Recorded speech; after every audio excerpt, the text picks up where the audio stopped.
मैया भगवती जी के नाम बोलब तो बोल पागल बनावा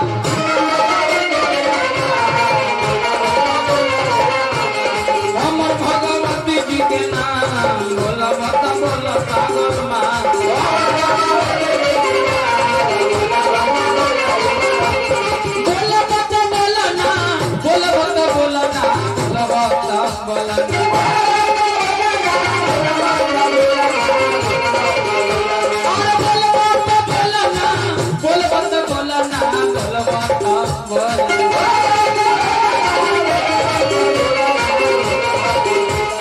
मैया गंगा जी के नाम बोलब तो बोल पागल बनावा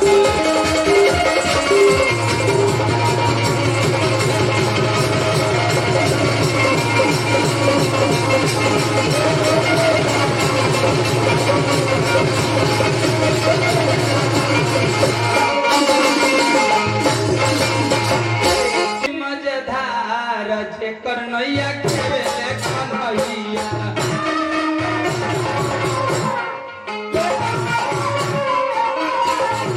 तू कैसे टूटी मजेदार छे करनैया खेले कन्हैया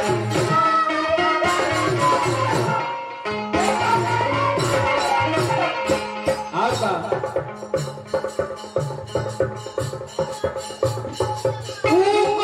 डूबी हो वो कैसे डूबी हो वो कैसे डूबी हो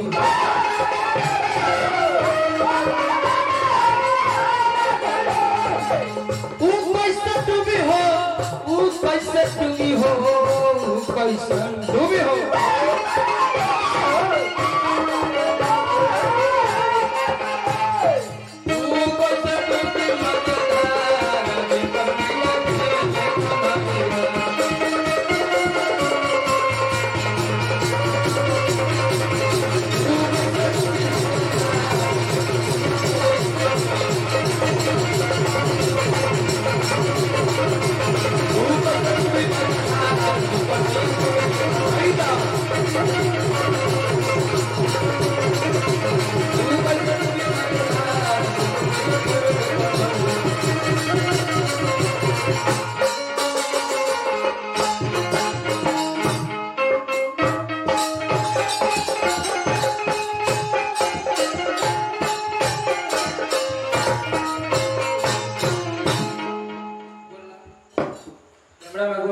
यूट्यूब वाला भाई के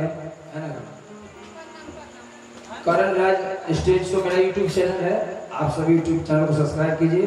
और फेसबुक सिंगर करण राज इसको फॉलो जरूर कीजिए। जय हिंद, जय भारत, जय हो माता सरस्वती, जय हो सर्वोत्तर के बाबा, जय हो देवी माई, बोलिए प्रेम से बाबा हरिहर नाथ की।